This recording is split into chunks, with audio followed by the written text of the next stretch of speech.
माननीय मंत्री कृषि पशुपालन और सहकारिता विभाग झारखंड सरकार आदरणीय श्री बादल सर का बहुत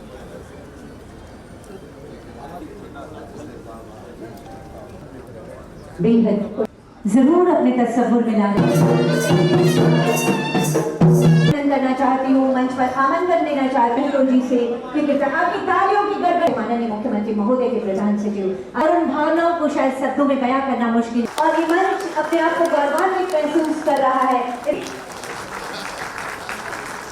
माननीय मंत्री महोदय जोरदार तालियां होनी चाहिए। अतिथि के रूप में माननीय सदस्य झारखंड, मेरा निवेदन होगा अपर राज्य गठन के बाद कि इतने पूरे राज्य के कोने कोने से झारखंड आंदोलनकारी जिन्होंने झारखंड को गढ़ने का काम किया, वो तमाम आगे बढ़ना होगा। राह में मांग के साथ नैतिक आंदोलन था जिसके जंगल और जमीन से जुड़े लोगों को कर इन्हें सही सम्मान और ऐसे ही सैकड़ों गीतों के रचयिता और लोक गायक पद्मश्री श्री मधु मंसूरी हसमुख जी हमारे बीच है।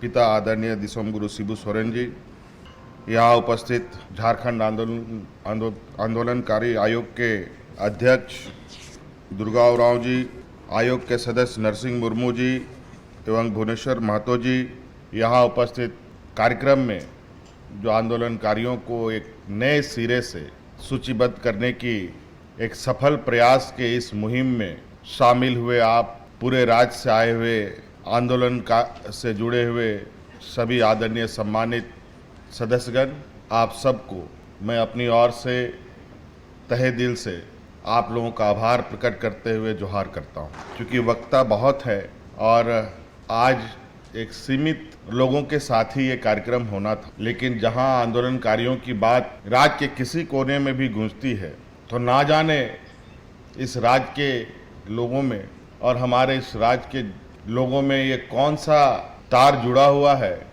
कि ये खबरें आग की तरह फैलती है और लोग चींटियों की तरह बाहर निकलते हैं। और नतीजा ये हुआ कि आज ये सभागार तो छोड़िए, इस बिल्डिंग में भी लोग नहीं आ पा रहे, इतने लोग यहाँ पहुँच चुके। चलिए कोई बात नहीं, हम ऐसे ही चलते रहे हैं और ऐसे ही मैं ईश्वर से प्रार्थना करूँगा कि हम यूं ही चलते रहें।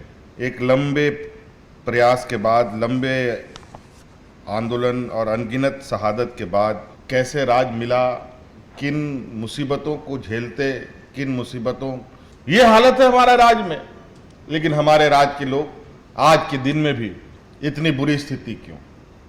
उसके अंदर जड़ तक जाके देखा हमने तो पता चलता है, और देखने के बाद जो आंकड़े उभर के आते हैं, पहली बार सुनने के बाद तो 2 मिनट के लिए हमको भी अंधेरा छा गया। आजादी के बाद से लेके आज तक, जब से खनन यहां पर खुदाई होती है खनिज संपदाओं की, उस समय से लेके आज तक सरकार के कई, भारत सरकार और एजेंसियों के कई बकाये बाकी हैं जो दूसरे राज्यों को तो मिलता है लेकिन झारखंड प्रदेश को नहीं मिलता।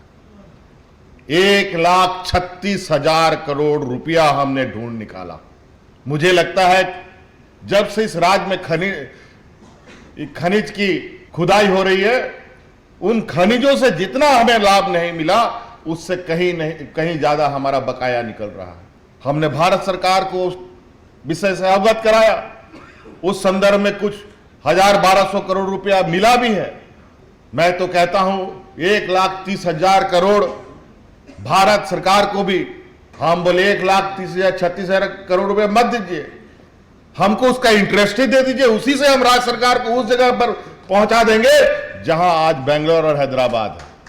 वही पुरानी व्यवस्था हमें मिलती है, वही पुरानी गाड़ी हमें मिलती है और उसी को आगे चलाना पड़ता है। इससे पहले जो उसका ड्राइवर था, अगर उस गाड़ी को टेढ़ा मेढ़ा चलाएगा तो टेढ़े मेढ़े ना चलेगा जी। अब बढ़िया ड्राइवर आएगा तो सीधा जाएगा, बढ़िया से जाएगा, सारे पैसेंजर सुरक्षित रहेंगे।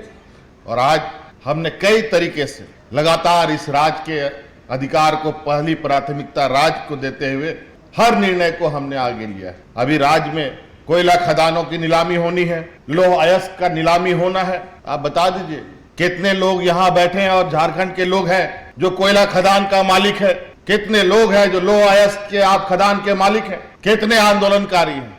लौह अयस्क कोयला तो छोड़ दीजिए, बालू और ईटा गिट्टी का भी आपका हो तो बहुत बड़ी बात। आज राज्य के अंदर ये बड़ी विडंबनाएं रही। तो हमने ऐसे कानून बनाना शुरू कर दिया कि अब इस राज्य का खनिज संपदा का मालिक सबसे पहले राज्य सरकार होगा, उसके बाद दूसरे राज्य के लोगों को। पहले इस राज्य के लोगों का पेट भरा जाएगा, बचेगा तब देंगे, बांटेंगे नहीं।